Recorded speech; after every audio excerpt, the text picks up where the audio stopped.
আনাস রাদিয়াল্লাহু আনহুর জন্যও তিনি দোয়া করেছিলেন। কিন্তু আনাস রাদিয়াল্লাহু আনহুর মা ছিল খুব বুদ্ধিমতী মহিলা।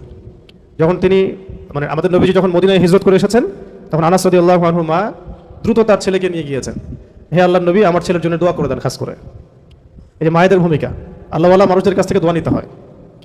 আল্লাহওয়ালা মানুষের কাছ থেকে কি নিতে হয়? দোয়া নিতে হয়। দোয়া দিয়ে অনেক কিছু হয়, বরং দোয়া দিয়েই অনেক কিছু হয়।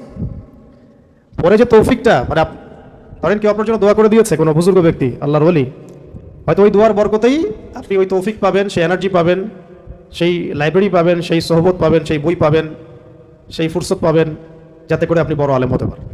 সব কিছুর সাথে রিলেটেড হবে আর কি। আনাস রাদিয়াল্লাহু আনহু মা এইভাবে জিজ্ঞাসা করলেন, ইয়া রাসূলুল্লাহ, আমার ছেলের জন্য দোয়া করে দেন।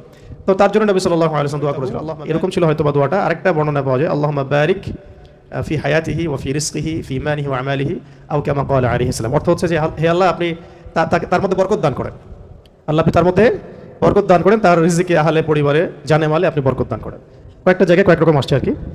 তো আমরা বলি না বারাকাল্লাহু ফিক, এরকম আর